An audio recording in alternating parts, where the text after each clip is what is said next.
আজকের ভিডিওতে আমি এমন 3টি পয়েন্ট বলবো, এই 3টি পয়েন্টকে যদি তুমি কভার করতে পারো বা যে কোনো জায়গায় এই 3টি পয়েন্টকে যদি তুমি মাথায় রেখে চলতে পারো, অ্যাপ্লাই করতে পারো রিয়েল লাইফে, তাহলে তুমি হবে সব জায়গায় সবচাইতে ইম্পর্ট্যান্ট পার্সোনালিটি। তাহলে জেনে নেওয়া যাক সেই ইম্পর্ট্যান্ট 3টি পয়েন্ট। পয়েন্ট নাম্বার 1, নিজের কথা নয়, অন্যের কথা শোনো। ইয়েস, নিজের কথা নয়।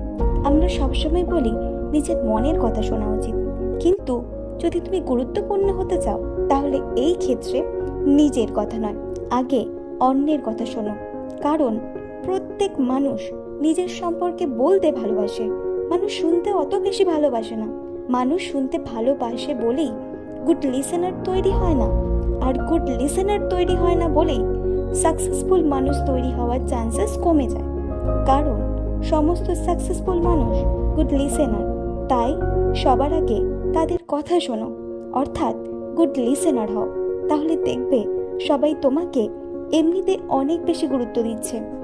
পয়েন্ট নাম্বার 2, অতিরিক্ত সহজলভ্য হয়েও না, অর্থাৎ মানুষের কাছে খুব বেশি নিজেকে অ্যাভেলেবেল করে দিও না।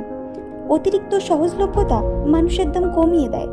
যত বেশি সহজলভ্য হবে তোমার ভ্যালু তত কমে যাবে। ধরো তোমার সাথে নতুন কারো আলাপ হয়েছে, তার সাথে সারাদিন কথা বলছো, 5 ঘন্টা 10 ঘন্টা সব সময় ফোনে সারাদিন হোয়াটসঅ্যাপ করেই চলছো। একটা সময় পর কি হবে, বলার মতো আর কিছু পাবে না তখন। অথবা নতুন কোনো বন্ধুদের গ্রুপে সবসময় আড্ডা মারছো, সব সময় সেখানে যাচ্ছ, ফ্রি টাইম কথা বলছো। একটা সময় পর তোমাকে আর তারা সেই ভ্যালুটা দেবে না, তোমার প্রতি তাদের রেসপেক্ট কমে যাবে, তোমার ভ্যালু কমে যাবে, তোমাকে কেউ হয়তো প্রায়োরিটি দেবে না। তাই যতটুকু দরকার তার থেকে বেশি ইনভলভ যখন তুমি হয়ে যাবে, ঠিক সেই মুহূর্তে তোমার গুরুত্ব কিন্তু কমে যাবে। সো নিজেকে কখনোই খুব বেশি অ্যাভেলেবেল করো না। পয়েন্ট নাম্বার 3, মুখে সবসময় হাসি রেখে কথা শুরু করো। কারণ তোমার মুখে যখন হাসি থাকবে তখন তোমার পজিটিভ পার্সোনালিটিকে ক্যারি করবে। তোমাকে যেই দেখবে তার মধ্যে একটা পজিটিভিটি কাজ করবে। তুমি যদি গোমরা মুখ নিয়ে কথা বলতে শুরু করো তাহলে যে কেউ তোমাকে অ্যাভয়েড করে যাবে। গোমরা মুখ বদমেজাজি লোকদের আমরা অ্যাভয়েড করে যাই।